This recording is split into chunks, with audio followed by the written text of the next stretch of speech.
also very excited about being here, and I've been a part of this organization for many years. And I'm very excited for all the students, and I'm very excited for their parents or guardians, because this program that you're involved yourself in is going to better prepare you, not only for your future, not only for your academic achievements that you will achieve going forward, but your entire life.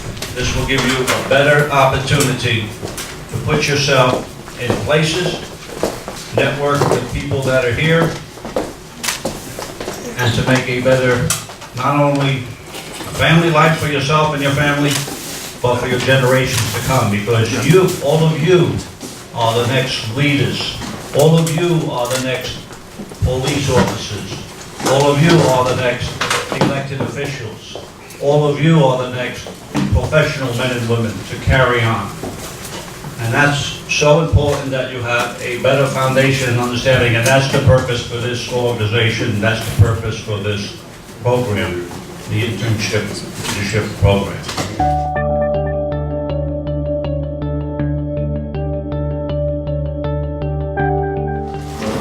First of all, let's give our pledge of allegiance to the flag of the United States of America. I pledge allegiance to the flag of the United States of America, and to the republic for which it stands, one nation, under God, indivisible, with liberty and justice for all.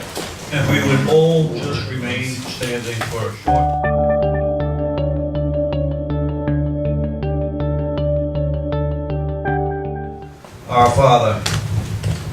Our Father and our Savior, we ask that you continue to bless us, each and every one of us, especially coming off of the religious holiday, for some Passover, for some Easter. It is a very important recognition that we have the resurrection, the promise of a resurrection, the promise of eternal life. And dear Lord, our Father, we ask that you continue to give the blessings to us, this organization, all the students and their families, and each and every one of us, so we can continue to do your will throughout our world to make our world a better place. Now we ask this not only through you, but we ask this through all bless this food we're about to eat in our fellowship and our networking that tonight will take place, and for the days, months, and years ahead. God bless you. We pray to you, our Father. Thank you. And please, just a moment of silence for maybe those who that you may know that have been departed and are not with us tonight, maybe in your families, maybe in your communities. Just a moment of silence. Thank you very much.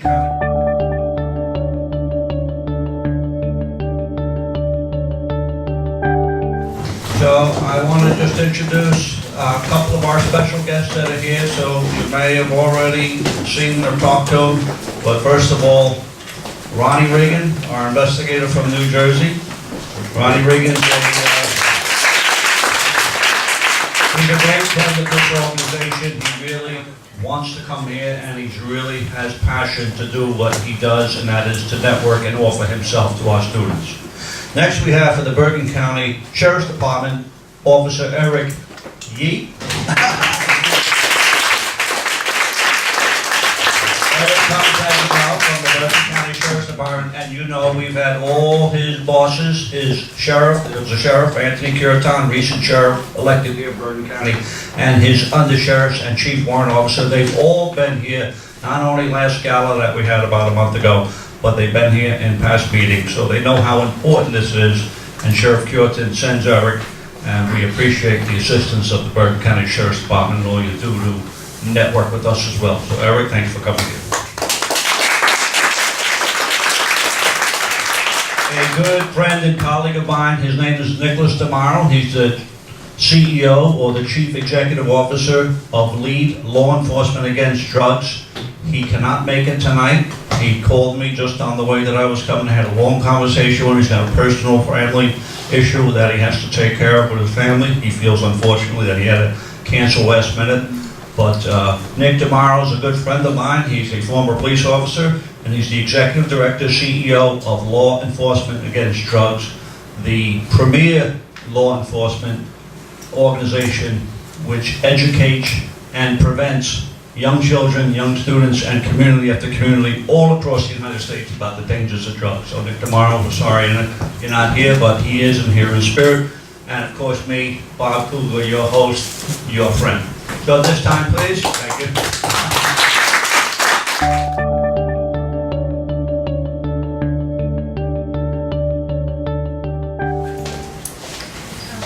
Hello, my name is Abigail Lim, and I wrote my letter to the EPA, which stands for Environmental Protection Agency, regarding endangered species. So here's a question to start off with. What do you guys think of when I say the word bees? Honey. We love bees. Alright, I assume that it is very likely for your mind to go directly to honey or irritating pain if you have unfortunately been stung. However, these insects get less credit than they deserve.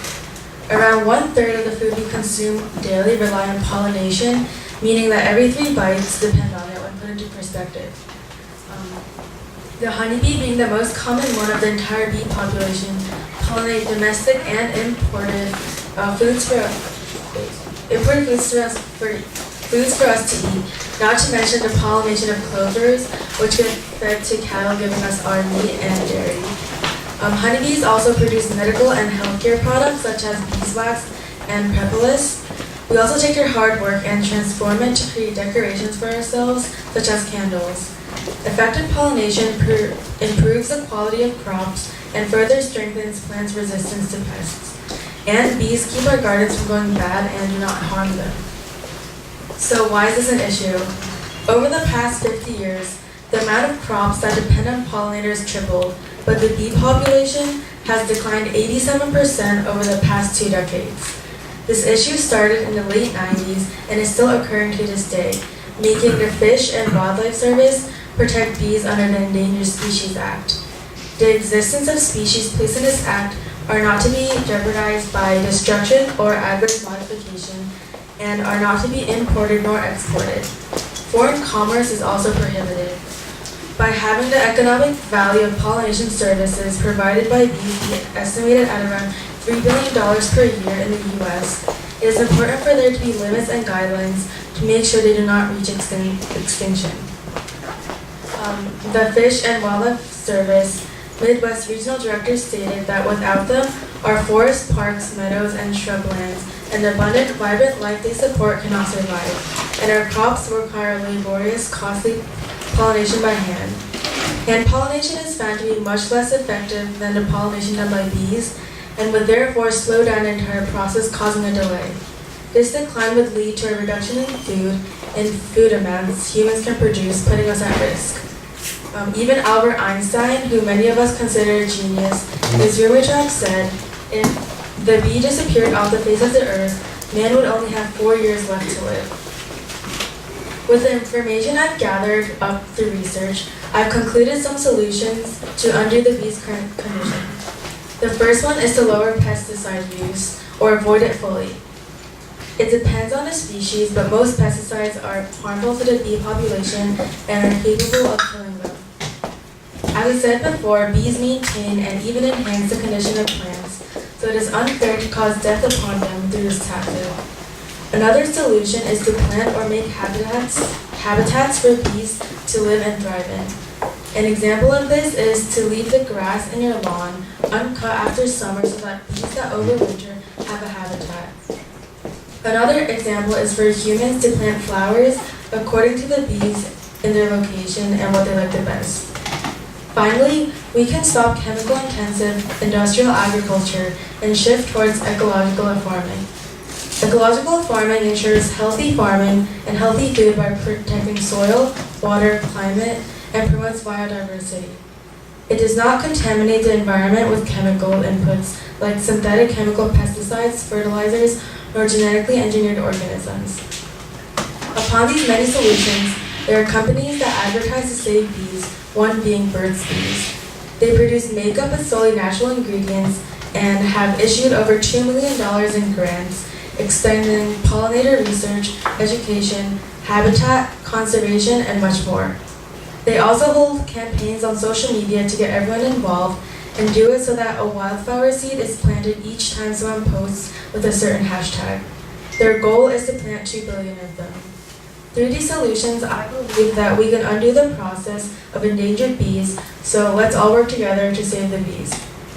Thank you, USLEC, for giving me this opportunity to speak and for listening.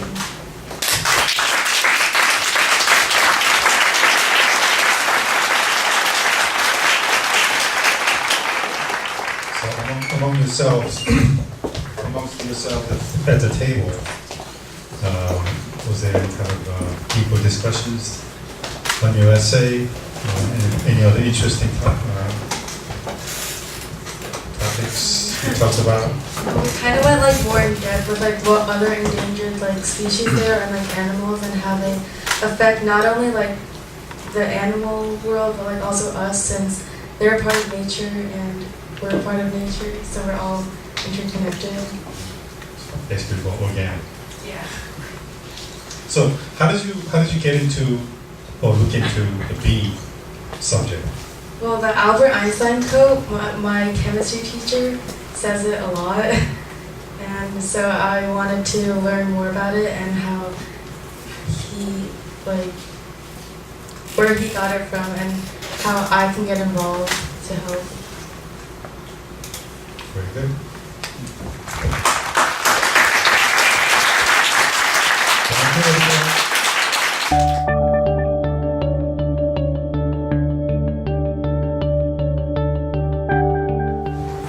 So my name is Daniel Chung. I wrote about school funding. Okay, so every person should be able to experience school the way it was supposed to be created. You may or may not like waking up at 7 o'clock every day, but you have to admit that it is beneficial. The thing is, some schools have better reputation than other schools. One of the major differences between these two places is their funding. School funding is a recurring topic when it comes down to politics. Some schools can barely afford to keep the teachers there because of all the supplies needed to give the materials to the students. When this is the case, most of the time the students don't care about school at all, which is really a shame. Some believe that the government should spend as much as possible to help the future generations grow into bright and successful peaceful people in their adult lives. Others are against the idea because the budget comes from taxpayers. So they would have to spend even more on taxes. I believe that all public schools should receive a higher budget to maintain necessities such as the staff, the resources available, and other services such as special ed and honor programs. Children need as much help as possible, and there have been some government help in the past. The American Recovery and Reinvestment Act signed in 2009 provided more than $100 billion in education aid to offset budget cuts. Later, Congress provided an additional $10 billion in 2010 to avert mass teacher layoffs. This, however, was still not enough for schools to really do what they should be doing. Schools in rough neighborhoods, especially, are not able to teach the students properly, which leads to even bigger problems such as higher crime rate, a tougher time learning, and students experiencing more stress and depression. If everyone was able to receive the same education and schools were well off, society would be in a much better place. One of the main problems is that public schools don't have a high standard of education. School funding for public schools does not meet the standard it's supposed to.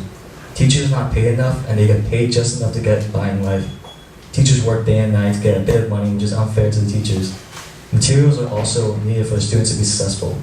In some classrooms, the students have old textbooks and barely enough utensils to get by through the entire year. Classrooms are overcrowded with too many students per class because the school budget is too small to support all the students adequately. Students don't get to learn much since there are way too many students in each classroom and they don't get the individual help they should be receiving. There needs to be a reform or some type of change going on. We can't expect to go on like nothing is wrong. One way we can change is by changing the school day 9 to 5 to fit parents' work schedules better. Nearly half of all U.S. workers report not having any form of flexibility in their work schedules, and almost 40% of all workers do not even have paid vacation time. Public school schedules are not based on student achievement, but on an old system that relies on 2-parent, 1-income households. Another thing we should be concerned about is making sure all students are getting the help needed academically and mentally. Bullying has become something very common nowadays with social media being so popular, and the fact that you can just say whatever you want without it being face-to-face. To sum it all up, schools need more funding in order to be able to teach students what they have to learn, or at least the bare minimum. Better school funding also benefits society because As people are exposed to a good source of education, the crime rate goes down. And these two things are not a coincidence. As people become more educated, they learn what to do and what not to do, and why you should not do those things. Education also helps shape the younger generation into adults who can function in society and do things for the good of people. That is why increasing school funding is so vital in reforming society. Sincerely, Daniel Chung.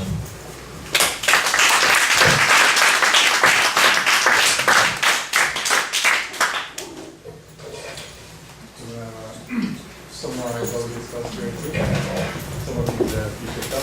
So some things that I discussed in my table were like how much percentage like the federal government actually gives to schools, which is around 8.3%, which I think is like very small compared to how much they should be giving. Also, we talked about some schools that are actually like in our area that are not very well off, like Patterson, and the East Side.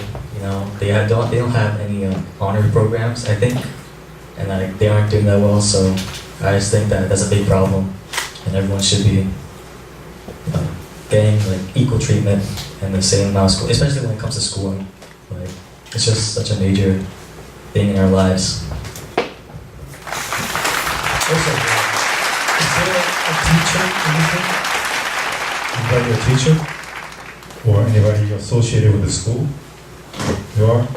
Can you give some feedback as to what Daniel has said? Oh yeah. Like in terms of your perspective from school's point of view versus his point of view? Yeah, school funding is a really complicated issue actually. You know, in reality, you know, it's involving a lot of politics and other issues as well. But no, I absolutely agree with you that more school funding is really necessary for especially underdeveloped community, because education is actually pivotal for developing younger generation and developing the whole community in the long run. So, yes. So I absolutely agree with you. But there are some other issues that we have to talk about in order to actually delve into the school funding issues. But no. Summing up the whole general issues like this is really great. That was a good cue. Thank you. All right. One more thing to add to here is that you talk about school system, but the other side of the coin is the parental involvement. A lot of teachers will say, educators will say that there's so much that a school can do, and behind the scene and at home, parents, their efforts in not necessarily educating, but setting the environment, helping you to succeed in school, their role plays a big part as well. So it's educators as well as the parents that help you succeed. So that's my input. Any other things you want to ask to Daniel? I have a comment. This topic about school funding is very important to a lot of people, not just the students and not just to the parents of the students, but to every taxpayer in every municipality in New Jersey at least. Do you know that every school system, every municipality has a budget, and that budget is put in a public newspaper each and every year, and each and every student costs that municipality a money amount? Just the students. Can you guess, or maybe do you know, how much taxpayer money funds one student in any municipality in New Jersey? And they're all different. Can you guess, from the kindergarten person to the senior in high school and everybody in between, there's a cost per student. Daniel, do you know that cost on average in your town? What town are you from? Palisades Park? Palisades Park, okay. Do you know that cost? No. Oh. Anybody else, student? Between 14,000 and 15,000. Okay, 15,000 I heard. My town of Shadowbrook, it's about 17,000. Because right now, if you look in the back of the Bergen Record every day, you'll see these budgets being advertised. I thought I seen 10 apply, and it was high, it was about $25,000. So every student costs the taxpayers $25,000. And there's a number of issues, not only academically, but for the taxpayers to pay the bill, and for some, to utilize a household or an address of a certain town to go to that school system. That's why police, and we have investigators that investigate that kind of activity. Also, your tax bill. Everybody in New Jersey cries about property tax because it is high, and depending where you are, mine's $15,000 a year, but the average taxpayer, and some of you pay more than that, but the average taxpayer in New Jersey is about $8,000 to $10,000. Now, some are less, some are more, but if you look at what it costs to educate students like you in the public school system in New Jersey, in every town, it's about 60% of the total tax bill. So average tax bill of $10,000, and mine's more, and yours is probably more as well. 6,000 of that 10,000 is just for the school system. 30% is for the municipal purposes of the Department of Public Works, police, and all the things the town does for you, and 10% normally goes to your county government. So that's the breakdown. So, Daniel, it's a great topic. We need great schools to create great children's education, so it's a very important topic.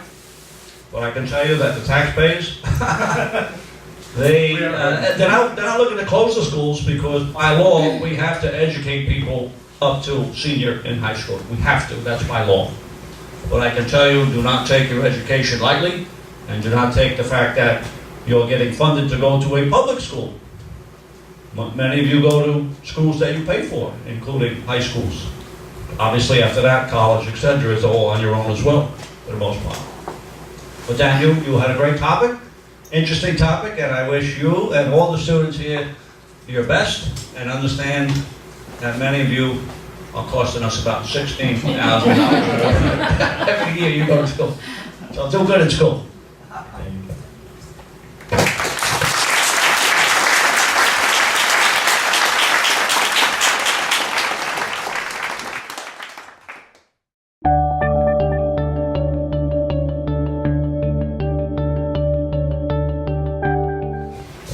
Hi, my name is Yuhyu Kim, and I'm a sophomore at Riverdale High School.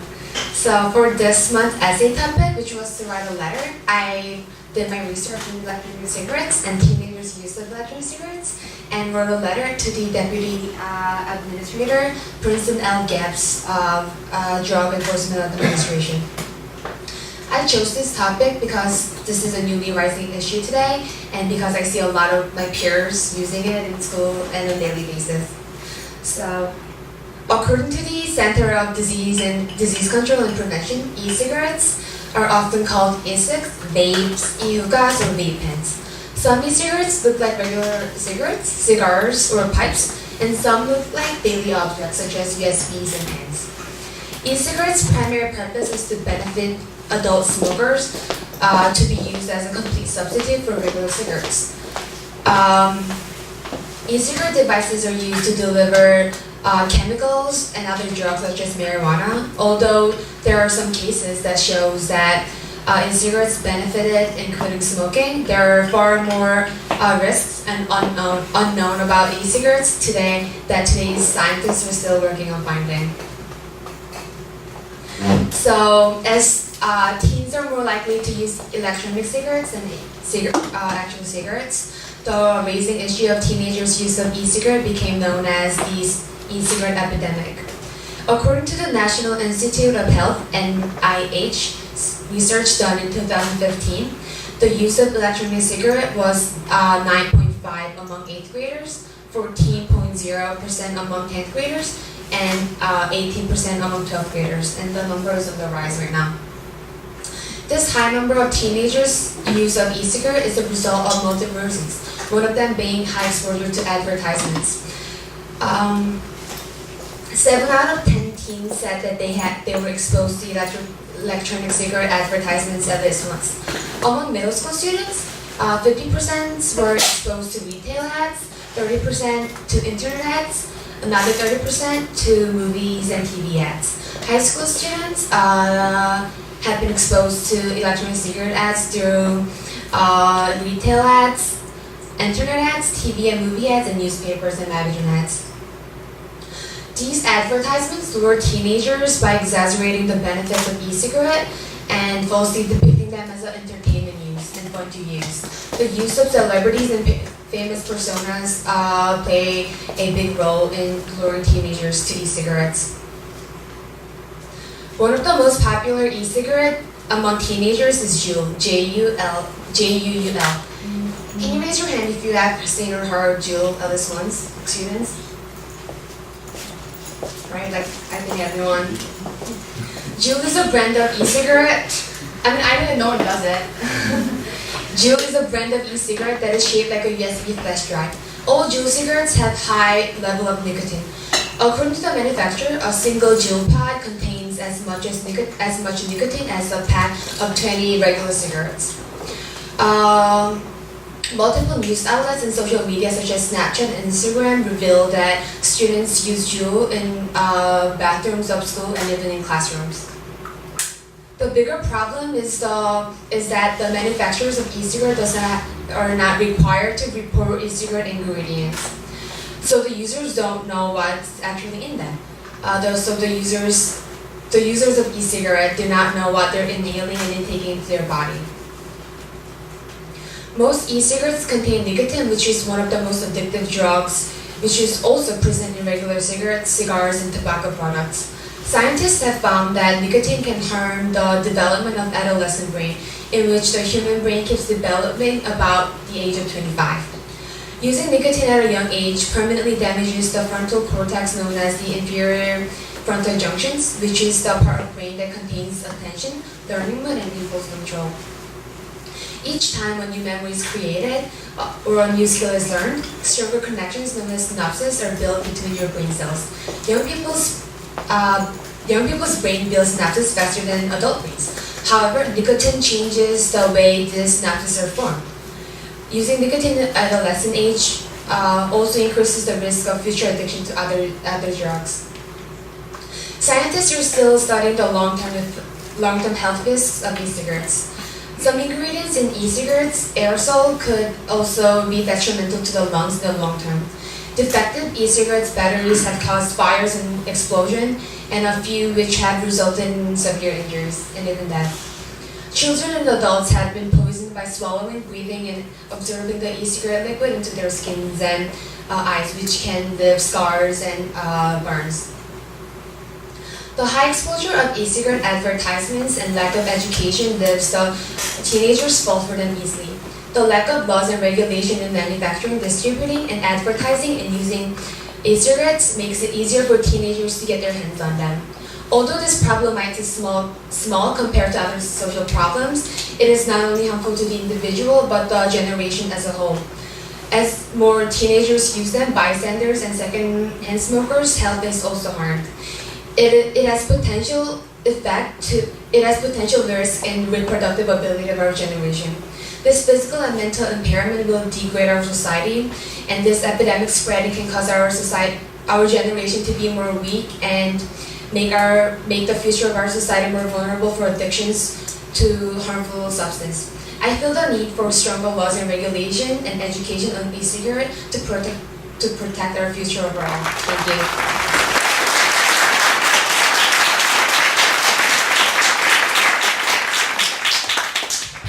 From your table discussion, what are some of the things that you talked about? So we talked about 5 points, and the first one being the causes of teenagers using e-cigarette, and we said that it was because of peer pressure, most of it, because a lot of teenagers today use them, and like you get peer pressured into doing it, and later you get addicted.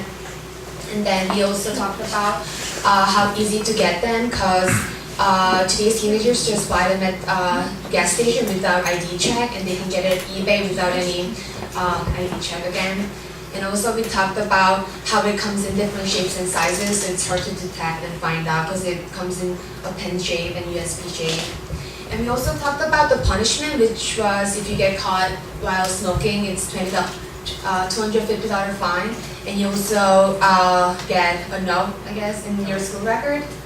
And we also talked about the main prevention that we can do as of now is more education to young people. We talked about the DARE program and LEAD program, and how this younger education will prevent our generation and future generation from falling onto cigarettes and other chemicals and drugs. Okay, very good.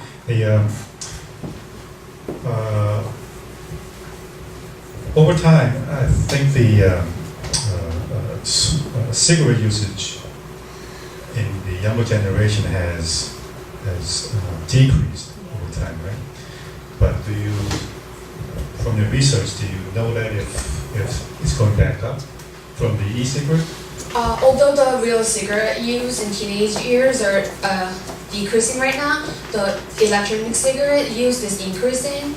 And according to my research, I don't want to be like gender discriminating, but boys are twice as more to use e-cigarettes than girls, and more than half in the high school. High school senior year have answered that they have tried it once, according to my research. What is the legal age? 21. 21. In New Jersey. Secret? Oh, wow. So, high school should never So, have. yeah. Yeah, okay. One thing I learned from reading on the book was that nicotine is actually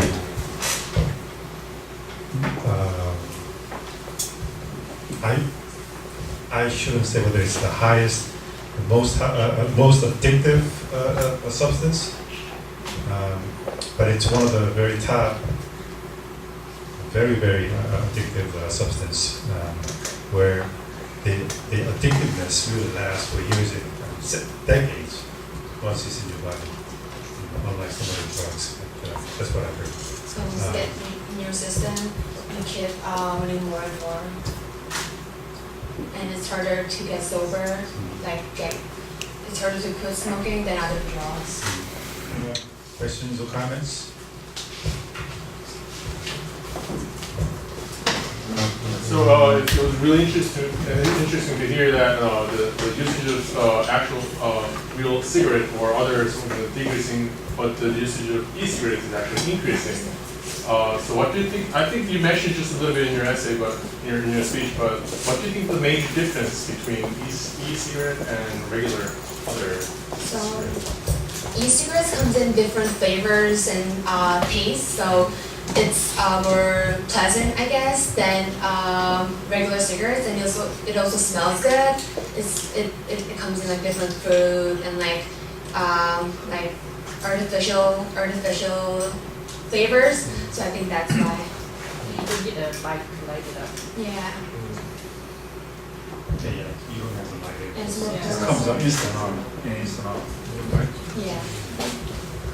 And there's less chance of you getting caught because you don't smell like cigarette, like you used to when you used to smoke cigarettes. But nicotine still smells, right? Yeah. And I guess it's getting more difficult for teachers to catch it. yeah, because they keep it, because it looks like a pen, they just keep it in their pencil case, or they charge it with their laptop and just say that it's USB because it looks like a USB. And it's hard to find because so many people do it. And so one thing our school did, I'm not proud of it, but they locked the bathroom during lunch, so we don't go in and use the cigarette. So it's kind of sad. Anyone fire off the smoke alarm, right? Yeah, they're getting the smoke detectors in bathrooms to prevent students from using it. But they always find out people and go around it. Any other questions, comments? I think it was very good research. Thank you.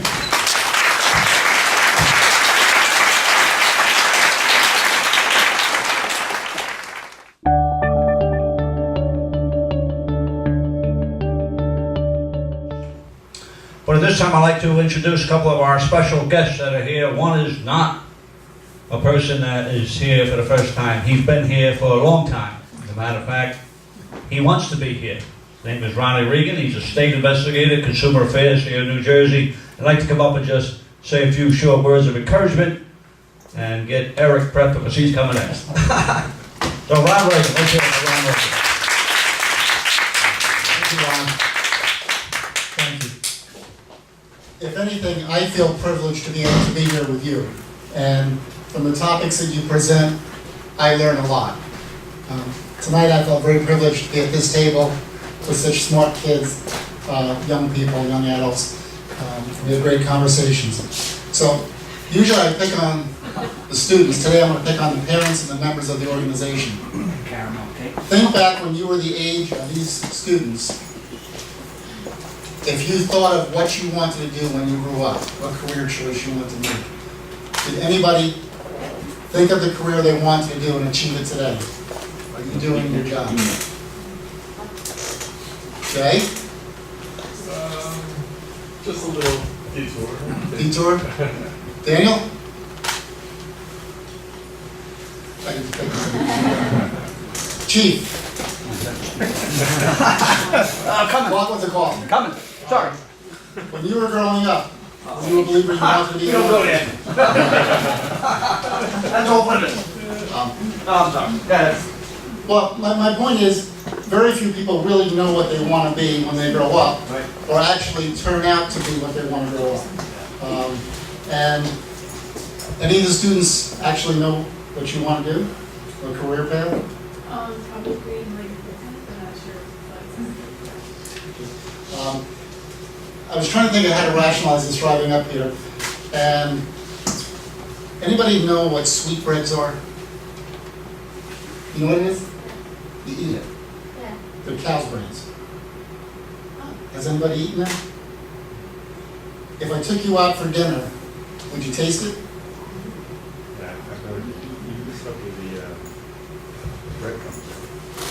It's made a bunch of different ways. Would you order it as a meal if you've never had it? So my point was, would you go into a career not really knowing what it is? You want to go into business, but you're really not sure what part of business, or would you want to go into law enforcement without really understanding it? And you're at the perfect age now where you can do your research. Just like you're researching your topics, research your occupation you think you may want to do when you grow up. And Brandon was asking me about mentors. He said, if I met somebody on the street that did the job I think I want to do I just ask them to be my mentor? And what do you think? If you don't ask, your chance is zero. You know, if you went up to Eric and said, you're in law enforcement, could you mentor me? Can you tell me what you did right and what you did wrong and why you went into law enforcement? And would you do it again if you had the choice? And could you help me understand? And you know what? You probably would. So you have a 50-50 shot at it. I was explaining to them also, going back to the first time I met you with the business cards, when you meet people, write to them, open a little bit of conversation, and then go for the jugular. Then you ask them. But, you know, it's, why go to a career you think you might be interested but you're not sure, you know nothing about it? Do a little bit of research, find out about it, and see if you can participate in that career, if you can shadow somebody. This young lady was saying she wants to be in law. I said, we have a judge that comes in. And you got a 50-50 shot. You might be sitting on the bench next to him while he's hearing the case. Because people like to help other people. So to answer Brandon's question, when you meet somebody, do it. Because you never know if you're going in the right career or the wrong career. There was a young fellow I met. I said, what do you want to do when you grow up? He says, I either want to be a heart surgeon or a judge. They're that far apart. I said, why don't you do some research and try to find out and see if you can shadow. Shadow a surgeon. See if you can go into the operating room. You can go into operating rooms. If you go to a hospital that has teaching ability, they can bring you in. They'll gown you and they'll bring you in. See if you can stomach it. You know, if you want to go into law enforcement, find someone like the chief. Can you come to the PD and shadow someone for a day? They're not going to let you get into a wild chase, but they may teach you all the things that you might want to know. And so that's my little topic today, and I'll leave you with one little thought. During the last several years, I've mentored lots of young people, particularly Koreans, and I got a call about 2 months ago from a young fellow. He says, I just got pulled over by a state trooper doing 80 on Route 80. What do I do? I said, be polite. You know, you can ask him if you can have some courtesy. And he gave him a ticket for obstruction on the what you call it, obstructed visor, instead of giving him a speeding ticket. So, no points. So, he didn't quite learn his lesson. He's getting ready to graduate college in 2 weeks. He got arrested last week for pot. You know, you have to think of these things when you do silly things, because now he's crying, it's going to affect me in my job interviews. It's going to affect my career forever. So these are the things you want to think about. You know, for the jewels, how do you enforce that? Is it a record for that?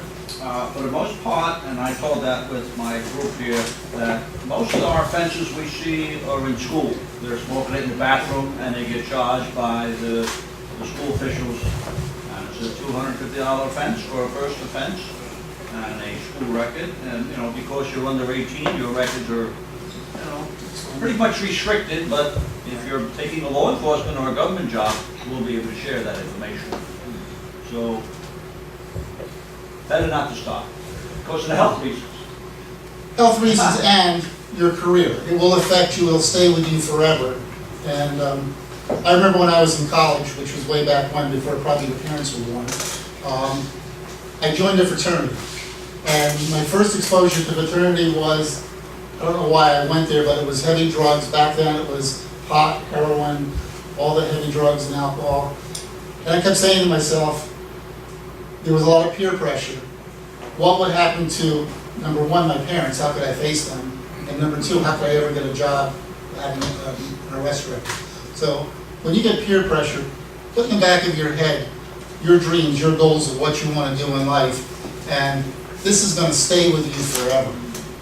It doesn't go away. So think of the employer that you want to apply for. Is he going to hire you knowing that you've been arrested? I leave you with that thought. And thank you. Pleasure being with you.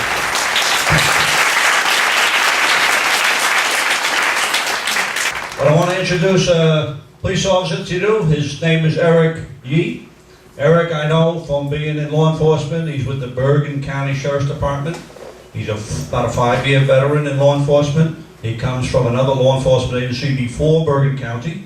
He was on the Palisades Interstate Parkway Police Department, maybe 3 years. And now he joins us here in Bergen County, the largest law enforcement agency here in Bergen and one of the biggest in the states of New Jersey. And at this time, maybe to introduce himself, let us know a little bit about himself, why he got involved with law enforcement in the first place. Police Officer Eric Lee, Bergen County Sheriff's Department.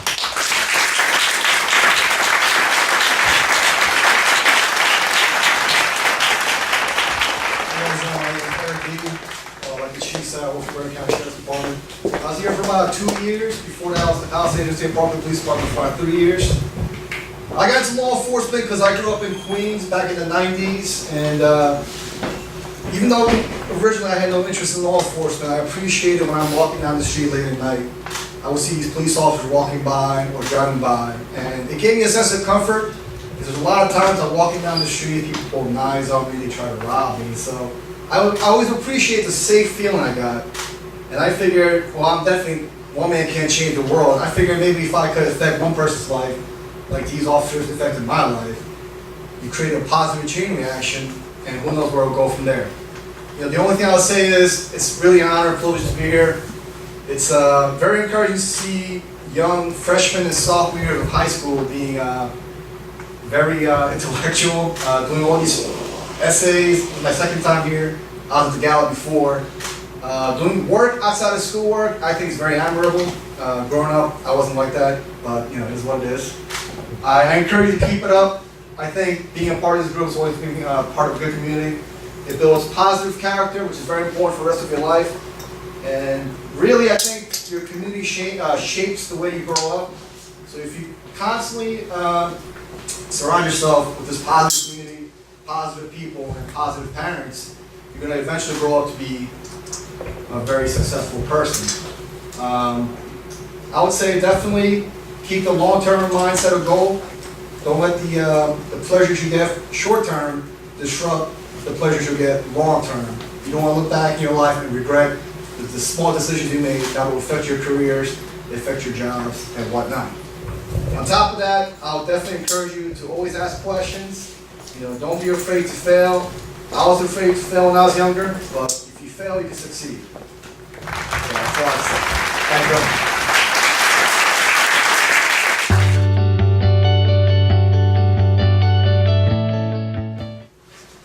Joe, as you know, many of you were at our gala we had last month at the Teaneck Marriott. We had a great gala.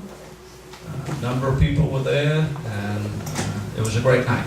And we appreciate the fact that we were able to put that together with Grandmaster Kim. Everybody knows Grandmaster Kim, our host and special person that was there. So we wanted to deliver these appreciation awards that night. We gave out some that night, but we waited for a special moment, and tonight would be the moment for Sung Cho, a certificate of appreciation in recognition of your tireless service, benevolence, and outstanding support and contributions in fostering and promoting the goodwill for the benefit of all communities, and it's given by the United States Law Enforcement Coalition, all of our board members, and our deep appreciation for what Sung has done over the course of his time here with us. Sung, thank you so much.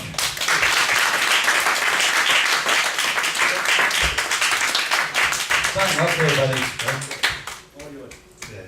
Yeah, it's always great to be here. You know, we talk about mentoring, we talk about guiding young people. You know, that's one of the reasons why I'm here. My kids are all grown up. They may need my mentoring, but I think, you know, like Chief Kruger said, if you ask, people are willing to mentor. Okay? Just ask. Thank you. Thank you so much. Just like the parents, just like Ron and Eric and all our other special guests that have been here for you, you know, they're here because they care. Not like receiving a paycheck, or they may come for that cake that I had before. That was very good. I know, I'm here for that cake, that's for sure.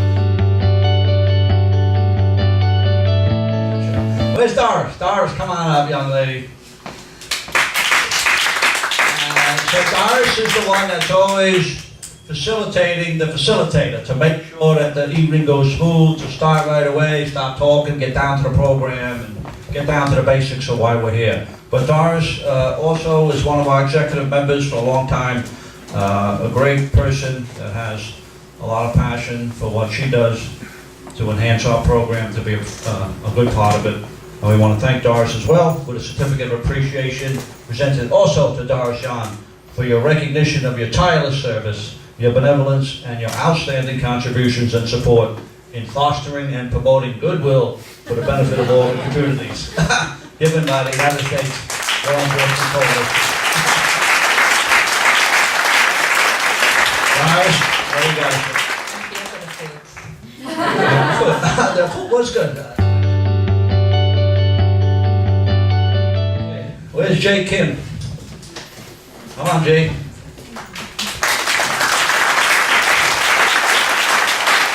is another one of our executive members that is always here. His heart is in this mission. And I can't thank not only Jay, but all of our executive members and special guests for being here and making this special part of this program for the benefit of not only for the young students and their families, but for us as well. It's very encouraging, and it gives us a sense of being a part of helping. And that's what Jay and Doris and Sung are all about. So we want to thank Jay as well. Jay, I hope you were listening the past 2 times. I don't have to announce that long sentence again, but we thank you for your benevolence and all the other things that I've said. Thank you very much.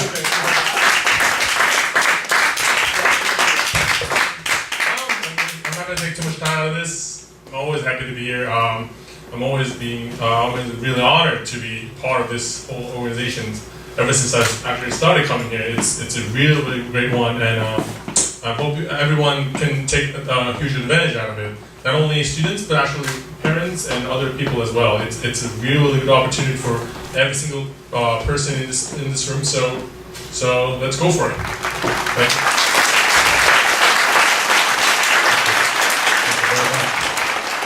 Okay.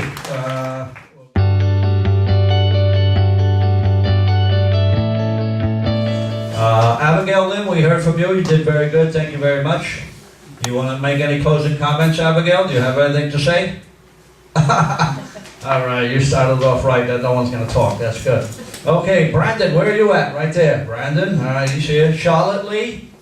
Charlotte, how are you? You didn't say nothing tonight. You want to come up and say a few words? Closing prayer or something? I don't know. Nothing. Okay. Good, good. Daniel, we know you're here, son. We've seen that man before. Daniel Wang, where's Daniel? Where are you, Daniel? There he is, okay. Didn't hear from you either. You want to say a few words? All right. Han? Yun? Han? How are you, Han? Okay. Irene? I sat with Irene. I know she was there. Justin? Got him. Kai? Kai, we're going to leave that G off next time, okay? Doris, you got that? Leave that G off that Wang. Juan?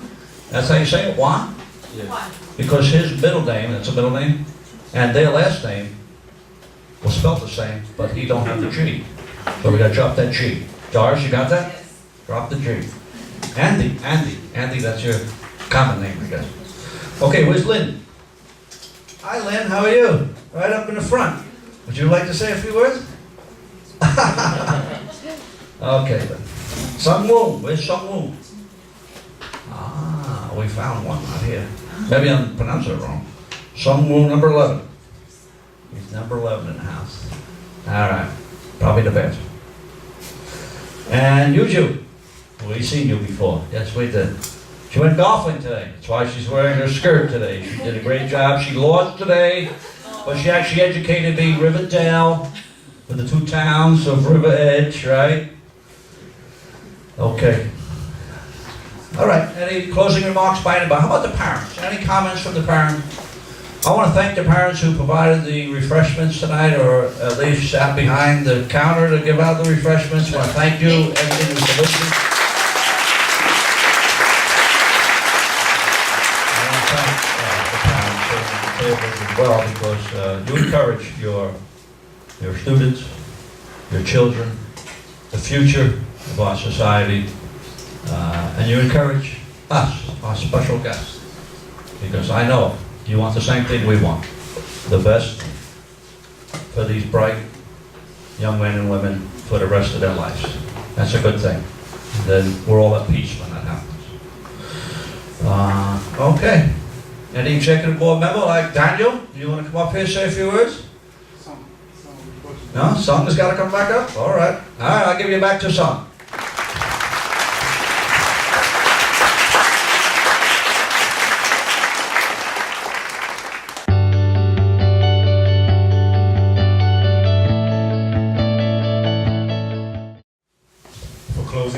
Once again, I'd like to thank Officer Yi,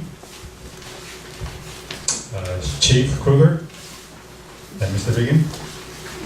Thank you for your support, and as well as 부모님들 뒤에서 식사도 해주셔서 감사하고요. 또 학생도 이렇게 같이 이 자리에 할 수 있게 도움 주셔서 감사합니다.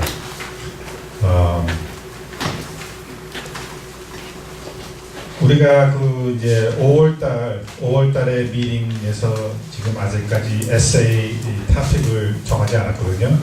We'll be selecting the essay topic for May, and for June there will be a meeting, and we are also planning for a trip to actual courthouse. I guess criminal case, right? Criminal case hearing. We're planning a trip. The issue is going to be your graduation, not the graduation time. Your the last day of school, and the you guys get off on Thursday mostly, right? The last day of school. You know for sure at this point. Can you send us like a text as to Kakao your last day of school, so that we could arrange for courthouse. It's going to be a Hackensack County Courthouse. Okay, so in order to schedule that, we need to know your schedule. So please do send us that through Kakao. And as for the May's essay topic, we will send you the information as to what you will be writing. What else we need to talk about? The essay, how to write a good essay, is this true? How to write a good essay? Oh. Okay. We left a sheet of a packet of on how to write an essay. It's like somewhat of a descriptive guideline as to how to write an essay. In reviewing your essay, your submitted essays, some of the essays kind of lack your main topic as to what you want to say or what you want, the point that you want to drive, or the thesis that you want to point out. You need to make that statement. Then, the next couple of paragraphs should be your supporting paragraphs with factual data or any other supporting materials, okay? And then, lastly, you should be summarizing it with appropriate either action items or something you would like to see happening, okay? This being a leadership program, we sometimes put you in a somewhat of an awkward situation or uneasy situation, but it's part of the program. Okay? And by the time you're done, you'll be happy. You'll be happy that you went through all this program and you've somewhat experienced being a public speaker, at the same time meeting with other people, networking. So take the opportunity, work on it, explore, ask. Okay. That's it. So have fun, okay? At the same time, have fun. It's 9:30. We're gonna wrap it up. Once again, thank everybody. And we'll see you next month, okay?